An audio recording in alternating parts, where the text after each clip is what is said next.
আসসালামু আলাইকুম বন্ধুরা, welcome back to my channel. আশা করছি সবাই ভালো আছেন। আজকে আমি আপনাদের সাথে ক্রিস্পি অনিয়ন রিং শেয়ার করে দেখাবো। শুধুমাত্র পেঁয়াজ দিয়ে তো মজার একটা রেসিপি তৈরি করা যায়, সেটা আপনারা না দেখলে বুঝতেই পারবেন না। তো চলুন রেসিপিটা শুরু করা যাক।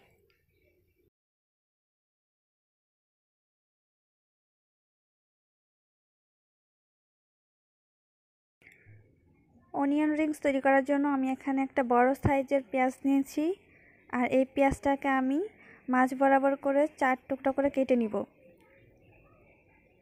আর পুরুত্বটা দেখে বুঝতে পারছেন, একটু মোটায় রেখেছি 1 ইঞ্চি পরিমাণের।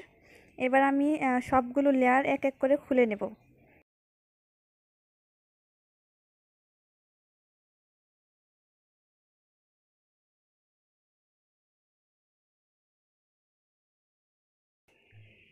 ভিতরে যে ছোট লেয়ারটা আছে সেটাও কিন্তু ফেলে দেওয়ার নয়, আপনারা ইচ্ছে করলে এটা রান্নার কাজেও ব্যবহার করতে পারেন। তো আমি এক এক করে সবগুলো লেয়ার খুলে নিচ্ছি।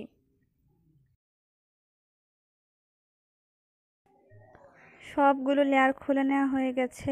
এবার এগুলোকে কুটিং করার জন্য একটা ব্যাটার তৈরি করে নেব। নিয়েছি 1 কাপ পরিমাণ ময়দা, আর দিয়ে দিচ্ছি 1 চা চামচ পরিমাণ কর্নফ্লাওয়ার। কর্নফ্লাওয়ার না থাকলে স্কিপ করবেন, সমস্যা নেই।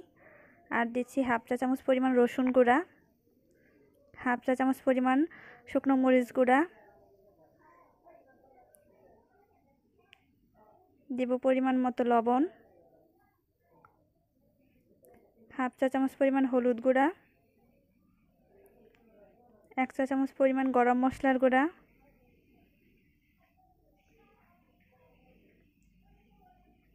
দিয়ে দিচ্ছি 1/2 চা চামচ পরিমাণ বেকিং পাউডার।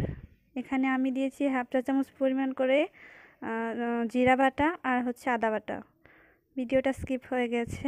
এবার এগুলোকে আমি মিশিয়ে অল্প অল্প করে পানি মিশিয়ে এটাকে একটা সুন্দর বেটার তৈরি করে নিব।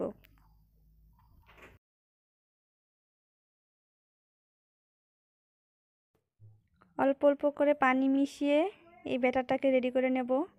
তো ব্যাটারটা রেডি হয়ে গেছে। এটার ঘনত্ব কেমন হয়েছে দেখেই বুঝতে পারছেন। খুব বেশি পাতলাও করা যাবে না, আবার খুব বেশি ঘনও করা যাবে না। কাছ থেকে দেখিয়ে দিচ্ছি কেমন, এটা দেখে অবশ্যই বুঝতে পারছেন। আর আমি এখানে বিস্কুটের গুঁড়া নিয়েছি। যদি আপনাদের কাছে ব্রেড ক্রাম্ব থাকে তাহলে সেটাই ব্যবহার করবেন, আমার হাতের কাছে ছিল না।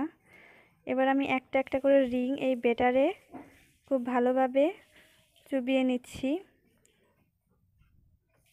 ব্যাটারটা একটু ঝরিয়ে নিব।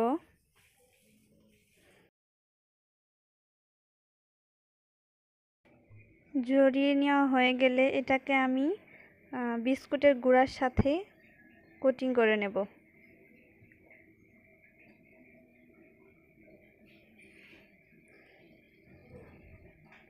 বিস্কুটের গুঁড়ার ভিতরে দিয়ে আমি এপিঠ ওপিঠ খুব ভালোভাবে মিশিয়ে নেব, যেন ময়দার প্রতিটি স্থানে যেন বিস্কুটের গুঁড়াটা খুব ভালোভাবে লাগে, কোনো অংশ যেন ফাঁকা না থাকে।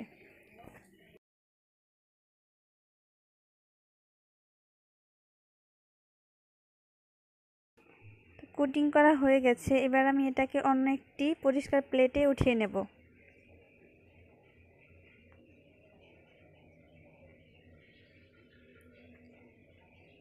আমি আরও একটি রিং তৈরি করে দেখাচ্ছি কিভাবে করতে হয়।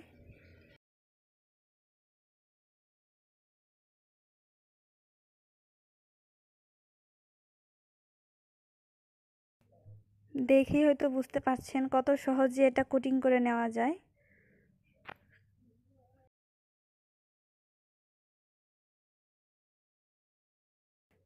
সবগুলো রিং আমার কোটিং করা হয়ে গেছে। এবার আমি এটাকে নর্মাল ফ্রিজে রেখে দেব 10 মিনিটের জন্য। 10 মিনিট পর এটাকে বের করে আমি ফুটন্ত গরম তেলে ছেড়ে দেব। তেলটা কিন্তু অবশ্যই ফুটন্ত হতে হবে, ঠান্ডা তেলে দিলে কিন্তু এটা ক্রিস্পি হবে না। এগুলোকে আমি মিডিয়াম টু হাই হিটে ব্রাউন কালার হওয়া পর্যন্ত ভেজে নেব।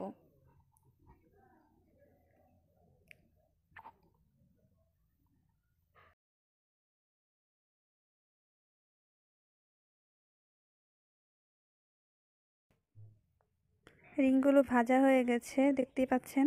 এবার এটাকে আমি একটা প্লেটে উঠিয়ে নেব। এভাবে আমি বাকি সব রিংগুলোকে ভেজে নেব।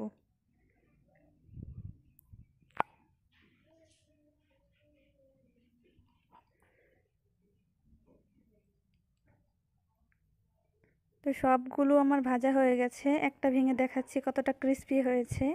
আর ভিতরের যে পেঁয়াজের লেয়ারটা আছে সেটা কিন্তু সম্পূর্ণ ভালোভাবে সিদ্ধ হয়ে গেছে। তো এই ছিল আমার আজকের আয়োজন।